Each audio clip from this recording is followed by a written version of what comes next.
Ya, ntar dulu ya. Sebenarnya saya mau umumkan ya, yang melaporkan Trasman itu adalah saya. Kita melaporkan karena ancaman mulutnya, tantangan, kemudian kalimat-kalimat kotor, kalimat jorok yang disampaikan dia setiap menelpon tuh ngomong-ngomongnya kayak anjing, kau on all, dan ngomongnya pukimak kau gitu. Dan ini orang ini udah nggak bisa dijaga mulutnya. Jadi kalau istrinya bilang suaminya baik, suaminya itu kasar gitu. Kalau kalian masyarakat Indonesia melihat perilaku orang yang, saya mau tanya dulu, Rasman ini melaporkan pidana, mana LP-nya? Nomor LP-nya mana gitu. Kalian kalau wartawan lihat LP-nya gitu. Dia hanya pengaduan aja, karena apa yang dilaporkan dari kalimat-kalimatnya itu ya. Apa yang dilaporkan dari kalimatnya itu ya. Itu tidak berdasar gitu. Karena saya tahu apa yang saya ucapkan pada saat di iNews itu. Saya dengan sopan saya menyatakan kamu ini organisasi advokat yang mana. Bagi saya kamu itu adalah mantan pengacara. Karena sepengetahuan saya, Rasman Arit Nasution sudah dipecat dari KAI. Saya menghadiri rapat pemecatannya. Nah, saya nggak tahu. Karena waktu itu katanya dia kabur, mengundurkan diri dan masuk organisasi yang lain. Dan belum ada deklarasi menyatakan bahwa dia adalah anggota organisasi yang lain. Justru saya menganggap dia tidak gentle ketika dilaporkan orang, dia malah pindah ke organisasi yang lain gitu. Tapi tetap aja keanggotaan dia itu di Kongres Advokat Indonesia. Kalau memang Kongres Advokat Indonesia pernah menganulir ya, silakan umumkan. Apa dasar mengumumkan atau membebaskan dia daripada hukuman pemecatan itu? Nah, kalau memang sudah dipecat ya, makanya kita anggap dia mantan pengacara. Tidak boleh dia menafsirkan bahwa dia masih pengacara, ya itu tinggal klarifikasi ya, oh masih pengacara toh. Ya. Kalau masih pengacara organisasi advokat mana? Ntar kalau lu salah gue laporin lu kabur lagi, dipecat lagi, kabur lagi, kan kira-kira seperti itu. Nah, tapi setelah dia mengatakan dia masih, saya nggak mempersoalkan. Bahkan ketika kita di bawah-bawah itu, yang ibu-ibu yang ada telalatnya seperti tompel itu di sini, itulah yang saya Farhad, kita damai, kamu orang hebat, orang besar, maaf, saling memaafkan. Nah, ketika tangan saya mulai memaafkan, ya dia salaman. Hanya beberapa kalimat tiba-tiba ya dia memang menolak lagi gitu. Tapi ketika besok tampil di televisi lagi, dia umumkan lagi, Farhad telah meminta maaf kepada saya gitu. Jadi bangga banget dia kalau dia mengatakan Farhad duluan minta maaf. Justru saya bangga mengulurkan tangan ke orang gitu. Jadi dia pikir itu mengecilkan saya, justru saya anggap dia membesarkan saya, menyatakan tangan saya ringan untuk menyampaikan maaf dan hormat kepada orang. Nah, jadi perlu masyarakat ketahui ya. Sayalah orang yang melaporkan Rasman. Nih laporannya. Per tanggal berapa nih Bang? Per tanggal 14 Juni jam berapa nih ya? Jam berapa? Jam 1:15. Oke. Jam 1:15 menit. Nah kalau itu Abang atas. Saya melaporkan Rasman karena, dan ingat ya, nggak boleh lagi mengatakan saya menyebarkan percakapan. Itu bukan percakapan. Itu adalah nomor telepon pribadi saya yang mana Rasman menelpon. Kemudian dengan teriakan-teriakan tidak senonoh, kalimat-kalimat kasar yang saya anggap ini orang harus masuk penjara. Ya. Gara-gara laporan saya ini dia gerah, dia mencari-cari kesalahan saya. Katanya saya bilang dia bukan mantan pengacara. Iya, memang kamu diumumkan pernah berhenti dan dipecat menjadi pengacara dari Kongres Advokat Indonesia. Se-Indonesia tahu. Ya. Dan pola perilaku kalian ketika berhadapan dengan kasus yang saya tangani adalah Saka Tatal dan Peggy, pembunuhan Vina. Saya heran orang ini mewakili siapa gitu. Teriak-teriak, bentak-bentak orang, akhirnya kalah. Nah, mulai saat ini saya katakan, kamu kan dulu ngantang taruhan. Kamu adalah pengacara yang kalah, kami yang menang gitu. Kalau sudah kalah, ya diam-diam saja. Jangan banyak bawel. Oke? Jadi kita nggak takut dengan laporan. Kita punya ahli bahasa. Kita punya ahli. Dan ngerti nggak lu? Kalau diundang televisi, kamu kan dibayar. Mungkin dibayar 1,5 juta. Terus lu ngelaporin. Perdebatan di situ untuk memanggil produsernya, hostnya dipanggil, kameramen diambil, dipikir, merepotkan. Ada undang-undang persnya. Tidak semudah itu. Jadi lu mau repot, emang lu bisa ngatur semua televisi, tinggal luruskan aja bahwa ternyata tidak jawab. Ya kalau selama pengacara menggunakan ini, bukan menggunakan ini dan ini, dia pasti mengerti gitu.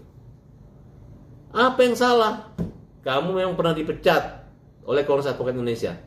Yang memecat kamu bukan Farhad Abbas, tapi organisasi, diumumkan oleh Ketua Umum. Dan sampai detik ini belum pernah Ketua Umum mengatakan bahwa kamu dibatalkan atau tidak dipecat. Saya sudah cek ke Wakil Ketua Umumnya, Herman Kadir, ternyata Rahman Arif masih berlaku putusan pemecatan di Kongres Advokat Indonesia. Oke, berarti Silakan konvensi pers menyatakan kamu itu bukan mantan pengacara, biar kami tahu gitu. Nah, kemudian panggil ketua organisasi baru menjelaskan bahwa kamu adalah masih pengacara gitu. Ya kan? Nah, kalau tidak mau nanti saya yang gugat. Saya akan gugat kamu karena kamu melaporkan saya gugat dulu bahwa kartu berita acara sumpah kamu itu sudah tidak sah karena pernah dipecat dan tidak pernah ikut ujian ulang lagi menjadi pengacara. Belum ada pengampunan, amnesti, abolisi ataupun rehabilitasi nama. Belum pernah kami dapatkan itu, ya.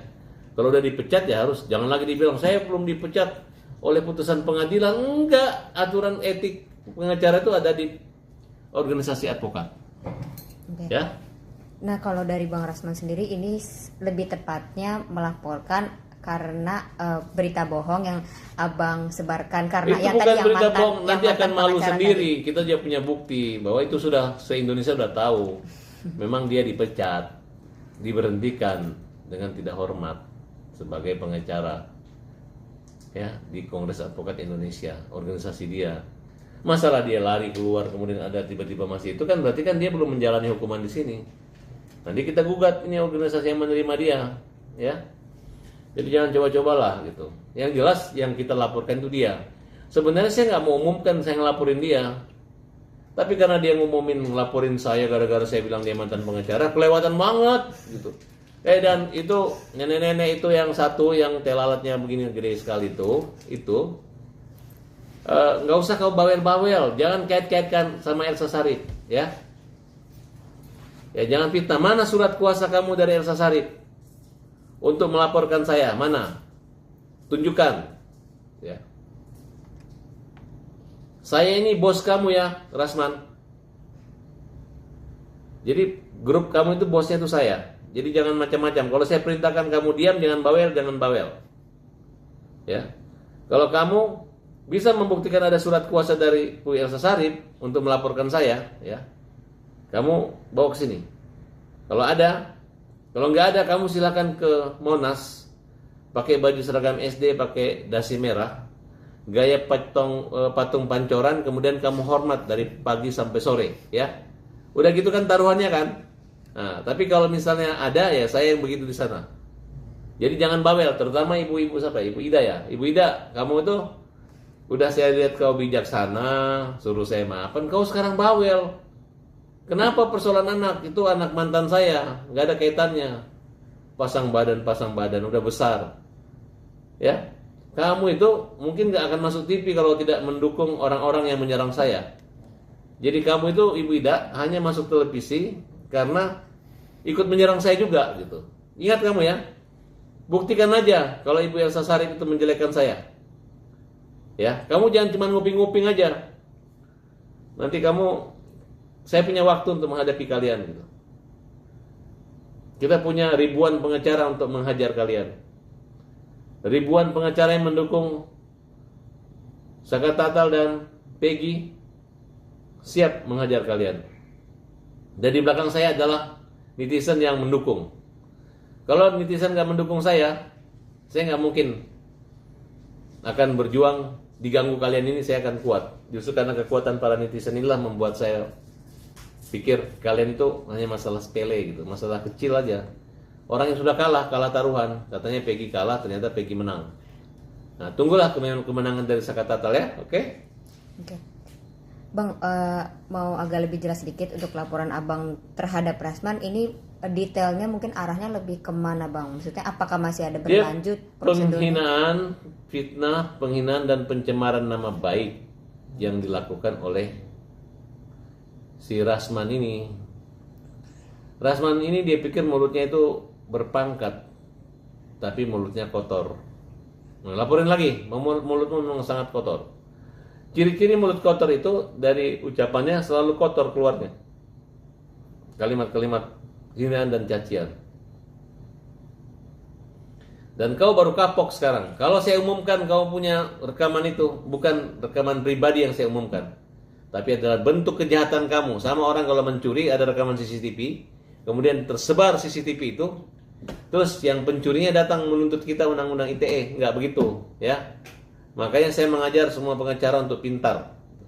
Jangan cuma keras suaranya, tapi lembut, lemah otaknya. Oke. Satu lagi Bang, untuk prosedur hukum nanti barangkali yang Rasman laporkan soal Abang, kira-kira Abang akan... Saya nggak anggap laporannya Rasman. Laporannya Rasman itu dia bisa 3 tahun baru bisa. Itu pun terhalang nanti, karena dia harus manggil Pemret, panggil si Aiman ya, Aiman atau, hah? Kalau E-News tuh acara rakyat bersuara dia sama Aiman. Panggil Aiman lagi, panggil kameramen lagi, panggil Pemret lagi, dan pasti mereka akan membela saya. Dan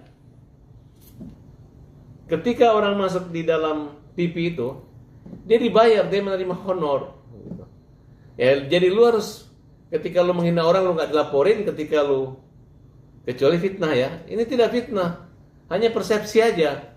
Orang yang dipecat ngaku di sana dapat kartu, dia merasa masih pengacara dengan ungkapan sebenarnya telah memecat, kan kira-kira seperti itu, ya. Akhirnya orang yang nggak tahu lu dipecat, Rasman, orang tahu semua lu dipecat. Dipecat Kongres Advokat, diumumkan secara terbuka dan sangat memalukan, mempermalukan. Orang udah nggak ingat itu, tiba-tiba lu ingatin lagi nih. Terus nanti lu salahin gue. Enggak. Lu waktu itu dipecat. Terakhir mungkin soal percakapan Abang dengan Bang Rasman yang viral. Itu adalah percakapan terkotor dan terhina. Itu harus dipiralkan. Karena itu adalah kejahatan. Kalau tidak dipiralkan, tidak akan masuk penjara. Viralkan dan hukum mulutnya. Jangan tunggu dihukum di neraka, tapi hukum di penjara Indonesia. Jadi kalau menurut Abang mungkin dari alasan tersendiri untuk menyebarkan selain kejahatan Bang. Maksudnya kan di situ memang nggak ada dialog ya. Di rekaman yang viral nggak ada dialog. Jadi Abang langsung diserang dengan kata-kata. Diserang kata-kata. Itu kan nomor telepon saya penyerangannya. Bukan pembicaraan yang sifatnya rahasia atau apa. Bukan rahasia umum. Itu memang kejahatan. Kalau ada CCTV-nya saya informasikan. Ya, hati-hati. Nggak gampang menghina orang. Karena aku yakin dari hinaanmu itu membuat aku dimuliakan. Dan terbalik, justru yang menghina yang hina.